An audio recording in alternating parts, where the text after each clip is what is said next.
Well, welcome everyone to another episode of WA This Week. Look, an interesting week in Parliament. And can I say it was our last week of Parliament. We have what they call the winter break, so a period of time before Parliament resumes, which is a chance to spend more time and get out and about in your electorate and go and learn, which is our job as an opposition. So I'm certainly looking forward to that. But an interesting week in Parliament. And first of all, you saw on full display the post-McGowan state parliamentary Labor Party. And, you know, as many of you know, I wasn't the biggest fan of the former Premier, whilst respecting his service for all those years to the community. But it's pretty clear that he was holding the show together in terms of the performance of the state Labor Party, because this week we've seen a party clearly deeply divided, clearly the scars of the tussle for the leadership between the now Premier, the Honourable Roger Cook, and the still failing Health Minister, the Honourable Amber Jade Sanderson. Boy, if there were lasers in the Health Minister's eyes, they'd be burning a hole through the back of the Premier's head sitting in Parliament. You know, as I mentioned before, and I think you see it on full display, now the public are seeing what this Labor government is really like, and that is a government that is failing. They're failing on every level, you know, health, education, law and order, you know, housing, just an appalling record of poor performance, which at every level in the community people are suffering, from people, you know, who desperately need state housing, to just ordinary working families that are trying to buy a house. You know, they just completely failed at that as well. And you know, you're going to see, I think, more and more of that. And again, unfortunately, from the new Premier, I think I've probably said here, look, he's a lovely chap. I think most people like him. But, you know, if his premiership is going to be marked by just hardline left-wing rhetoric, repeating, you know, statements that you know, that the best left-wingers, the university-trained left-wing like to regurgitate, if that's going to be his premiership, then he'll fail. You know, the former Premier McGowan definitely had a connection with the business community and definitely tried to keep the Labor Party at least appearing to be centre-right. Well, that cover's gone now, and what we're seeing is a massive lurch to the left of the Labor Party, including in the language used by the current Premier. And I will say no more so than the debate that's occurred in Parliament this week on the impending implementation of the new Aboriginal cultural heritage laws. Now, I've spoken about this before, and I've alerted the many risks to people, anyone who owns land over 1,100 square metres, that they're suddenly going to be subject to these new laws, and in particular the new regulations that came in. And of course, we've only had literally a couple of weeks to look at those regulations, and it's causing widespread anxiety. Now, people are usually used to the Aboriginal cultural heritage laws, you know, applying to bigger mining operations, larger developments, you know, larger government developments and the like. But of course, these laws are very clearly targeted at every single landholder who owns a block of land over 1,100 square metres. Now, I might say not just the landholders, anyone who does anything on blocks of land over 1,100 square metres, any contractor, any builder, anyone who's doing any repair work and so on, they all have to understand and comply with these Aboriginal cultural heritage laws. Now, on our side, we've made it clear we think it's important to have sensible protection around Aboriginal cultural heritage. You don't want to see, you know, a site like Juukan Gorge being blown up. I might say, just as an aside, in that case, actually the former Deputy Premier, Ben Wyatt, who is an Aboriginal person, was aware that that site was going to be blown up and did nothing about it. It had what's called a Section 18 approval to be destroyed as part of Rio's mine plan. But, that was the justification for these law changes. Well, of course, that had already been through a process, and there's nothing to say that that wouldn't happen again or couldn't happen again under these new laws, so it doesn't really change that. But, of course, the government can say that these laws always apply to everyone, but the reality is it didn't. It wasn't in practice used at all, and suddenly this comes into the frame with these changes. Now, what we've said on our side is, please delay the implementation of the new form of the law. So it's a change to the existing act, but in particular the regulations. We had this debacle. The government said, well, we're putting up guidelines. They put up some guidelines on their website last week. The guidelines were up for an hour or two. Business and other people had a look at it and said, what is this about? They were very perturbed by what they saw. The government panics, takes it down, still no guidelines up on the website, and we still haven't had a proper communication for the whole community. It's not just the big miners, it's not just the big farmers, it's every hobby farmer. And as I say, and I think this is a bit that's really been missed in the discussion, every single person that works on land areas greater than 1,100 square metres, that is parks and gardens. It's all government land as well as private land. So it's every contractor that works on local council ovals, for example. They have to make sure that what they're doing can't possibly trigger an offence under this new Aboriginal or the changes to the Aboriginal Cultural Heritage Act, but in particular the regulations that have just come in. So we've said to the government, please stop this rush into bringing this forward, because as of 1 July it will apply as it currently stands. Please delay this and let people know so that people can prepare. Look, people want to do the right thing. I don't know anyone that just wants to go in there and cause harm, but give people time and have a proper education program, and that's what we haven't seen. It's a debacle. Still, what do we hear? And this is where I'll come back to the Premier, Roger Cook. He accused the opposition of dog whistling, and look, this is just another member of Parliament, the whip of the Labor Party in the chamber, actually called the leader of the National Party a racist when he was asking a simple question about the implementation of the Act. But of course, the Premier's comments about dog whistling, he used another phrase, us raising concerns about the appalling way this new law is being implemented, is like a dog returning to its vomit, was the words he used, saying that, and it was very clear what he's implying, and that is anyone who raises any concerns about these laws, as was the case when people raised concerns when the Native Title Act was implemented, is just a racist.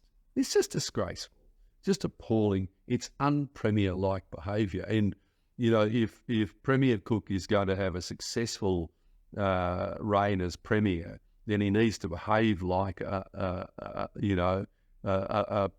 Premier, not to resort to gutter language when he doesn't like the fact that he's being challenged on an appalling implementation of a new law. So I hope he lifts his game. As I said, I think, at a personal level, he's a nice person, but he's not just some other minister now, or not someone in a deputy position. He's the leader of the state. He needs to act like it. And he needs to take our concerns seriously. These are genuine concerns. Going back to another matter, under the former Premier's reign and under the Honourable Bill Johnson, who was the minister responsible before the Perth bid, look, top marks to Senator Dean Smith.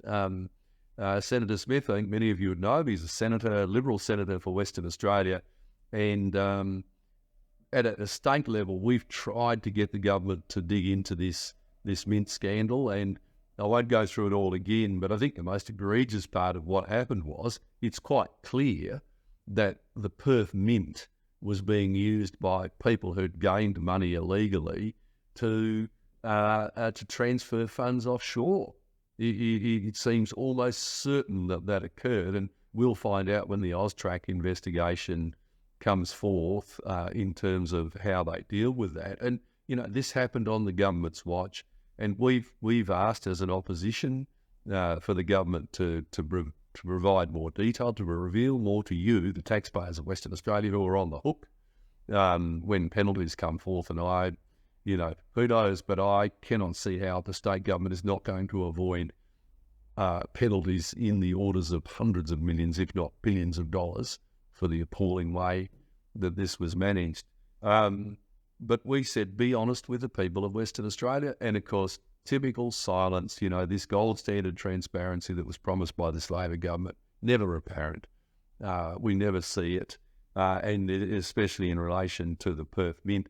Coming back to Senator Smith has worked with the other crossbench colleagues in the federal parliament, and they are establishing an inquiry into this at a federal level. Then, of course, this has federal implications. The money laundering laws are federal laws, so it's appropriate that federal parliament should have a look at it.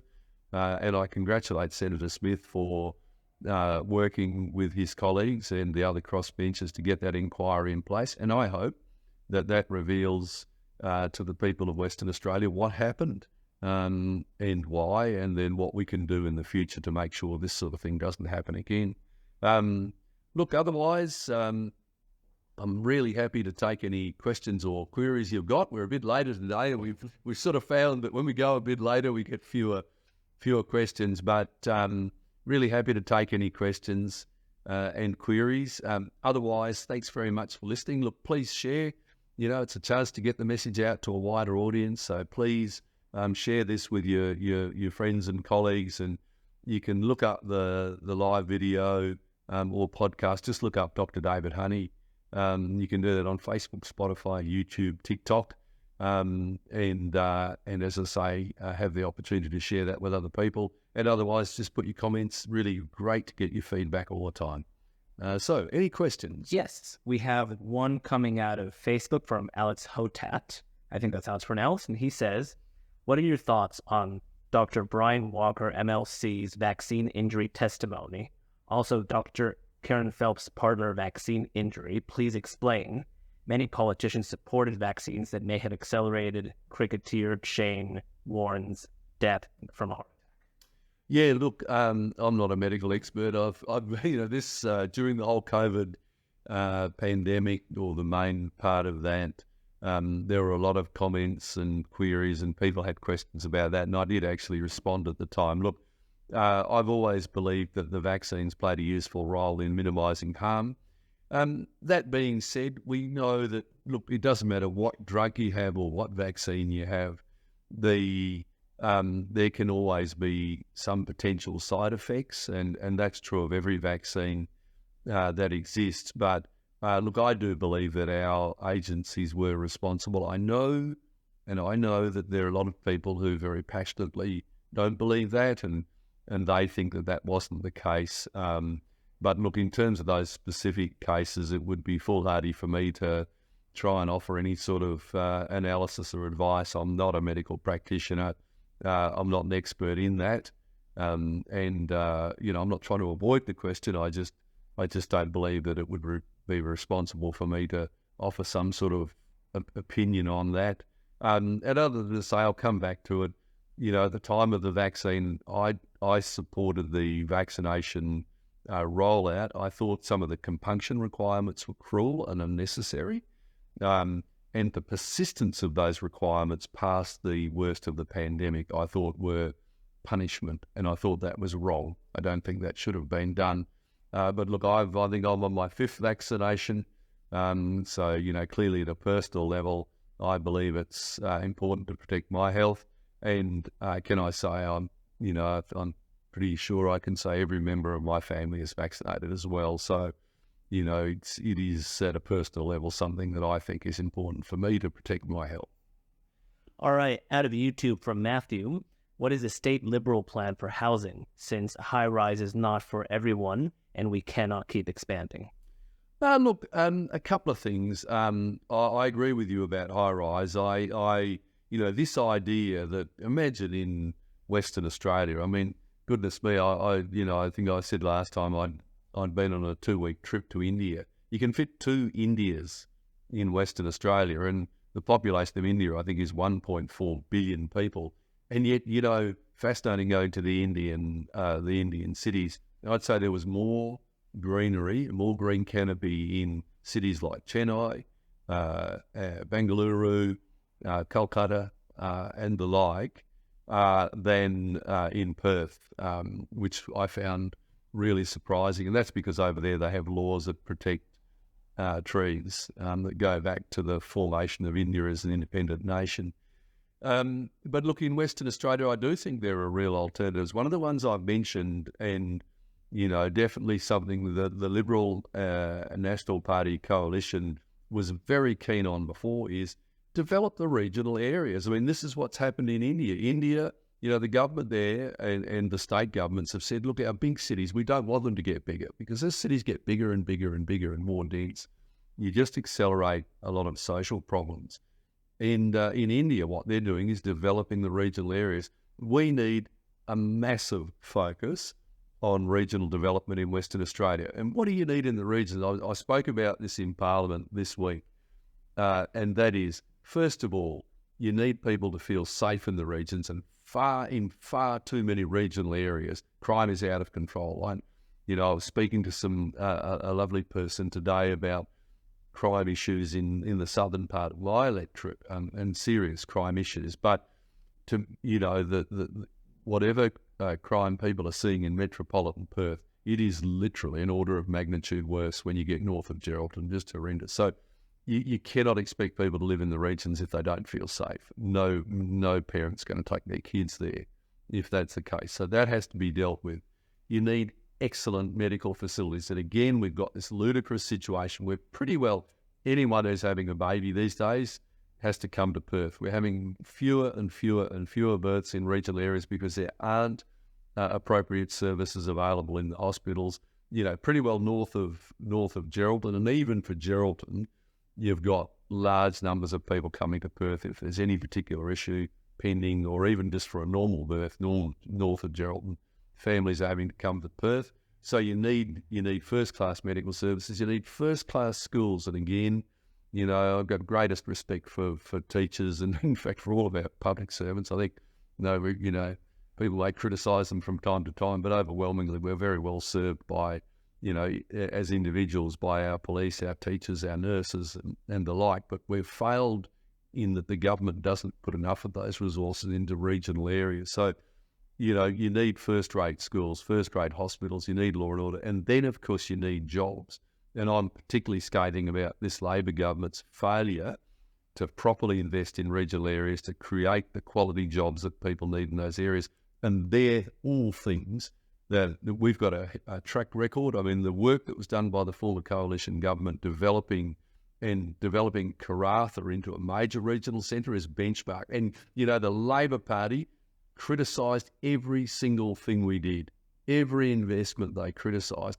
And now Karratha is a really high-quality regional town. It could be bigger, but nevertheless, that was good work, and that's a template for what we'll do. The other thing is release more land. I'm in fact, properly done, that is the best solution to immediately reduce the pressure on house prices in particular. So I would, really look at that release of more land. The other thing is with your high-rise, what's happening with high-rise development in Western Australia at the moment? What's happening is that nearly all of the high-rise development is in the western suburbs. It's in areas that have got river views or areas that have got ocean views, so that you've simply got developers developing inappropriately high-rise apartments in these prime locations. It's not providing housing, affordable housing for the people that need it.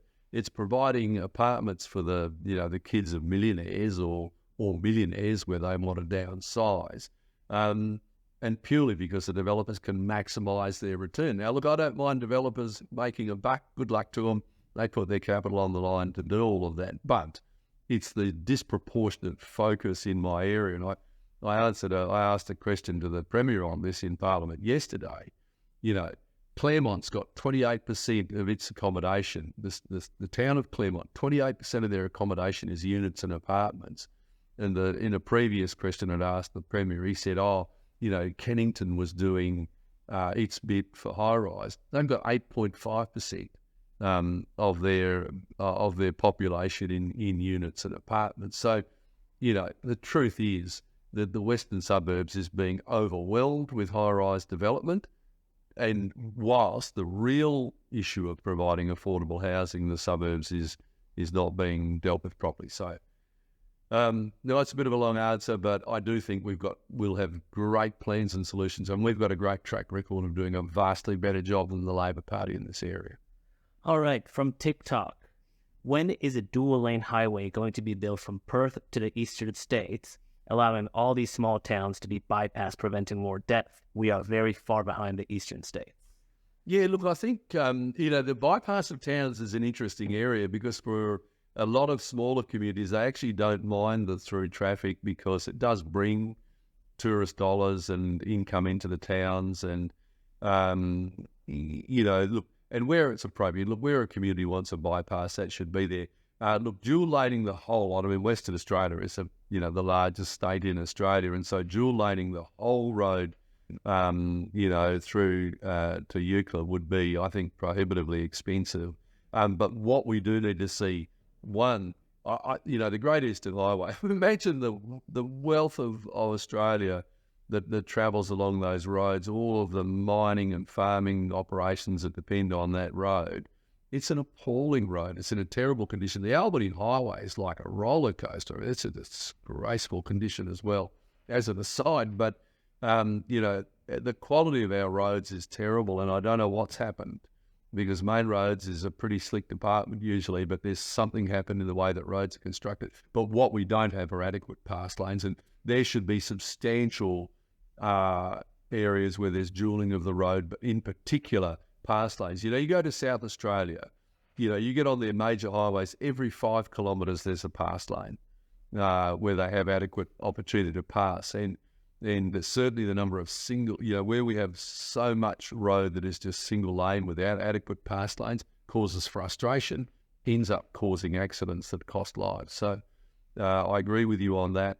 We need to see better quality roads that aren't as dangerous as our roads are, but we need to see substantially more passing opportunities on those main roads, particularly that Great Eastern Highway. All right, we actually have quite a few questions, so... far away. I'm happy, and when everyone gets bored, they'll switch off. Unfortunately, I think we'll have to make a bit more... Somebody answer more concisely. All right, we have another vaccine question out of Facebook. Hi, David. Hope you're well.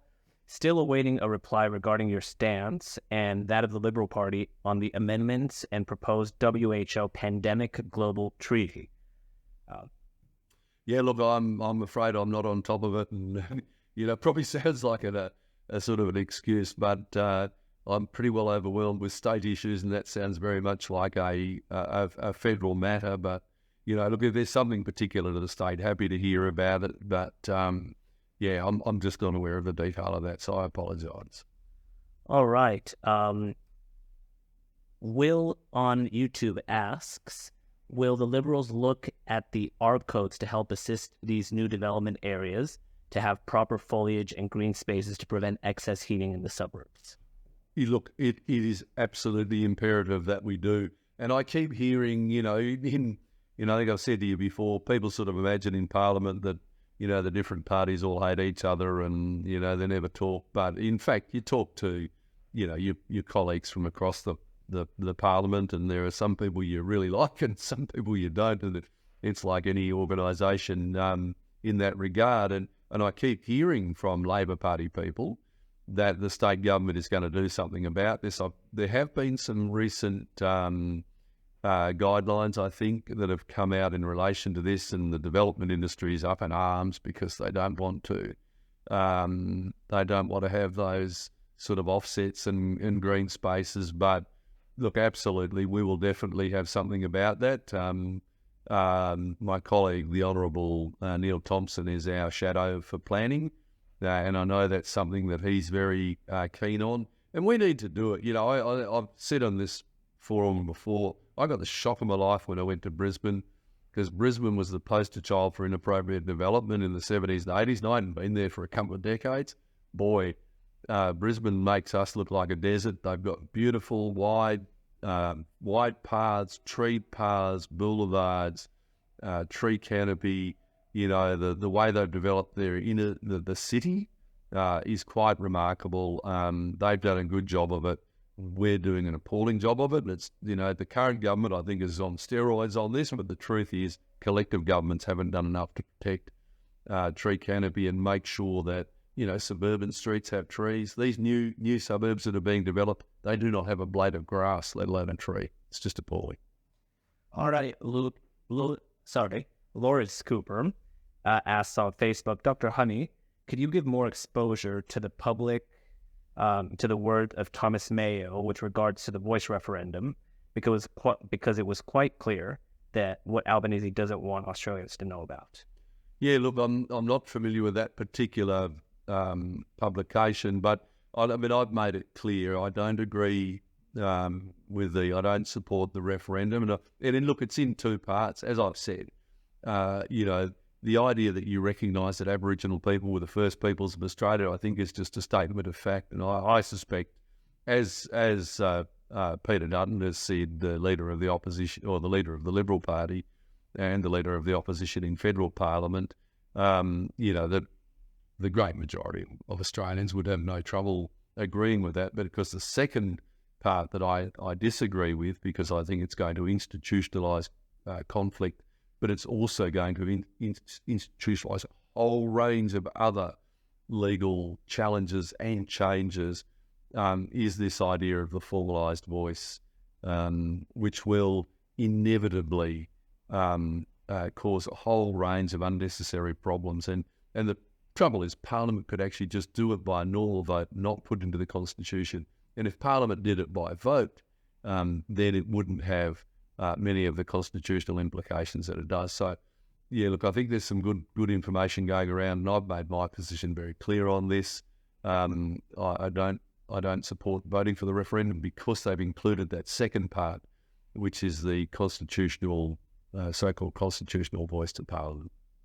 All right, out of TikTok, Walker asks, what about the driving device called Keeping Roads Safe? Great technology.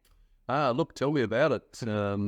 I will say in vehicles, it's really interesting. I was reading an article around Volvos in the United States, and the article was saying that in the last decade, there hadn't been a single death of anyone driving a Volvo in the United States.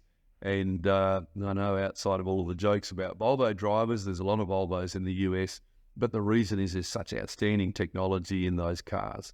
That it just, when people do have accidents, which they inevitably do, it prevents them from injury. A lot of this new technology that's coming in to cars now is fantastic. The driver assist technology is fabulous. I think realistically, you can expect that, except in the most extreme circumstances, one, we're going to see far fewer accidents as that technology is more widespread, but also that human life is going to be protected by the various, you know, there's physical safety devices, but the electronic safety devices, I think, are quite remarkable.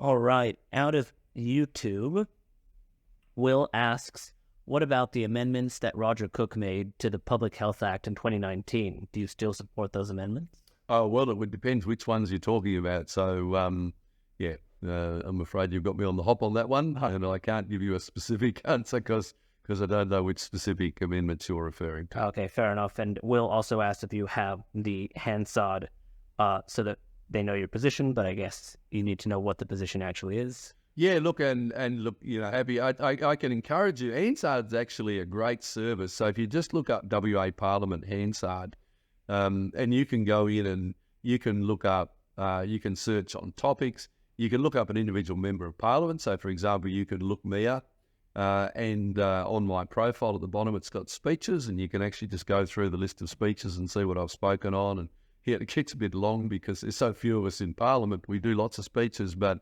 you can search on keywords and the like. So I encourage you to do that. In fact, I think it's a shame that more people don't actually look at what's said in Parliament, because I think you'd find that there's a lot of good work going on. All right, I think that's the end of the questions. Yep, that's the Sweet. We've exhausted them. Okay. Well, look, thanks very much, everyone. I really appreciate your feedback. Appreciate your questions. Look, if you want to ask a question on a specific topic, then sometimes maybe give it a little bit more info, and that will help. But otherwise, I'll do my best to answer them. But thank you very much. Cheers.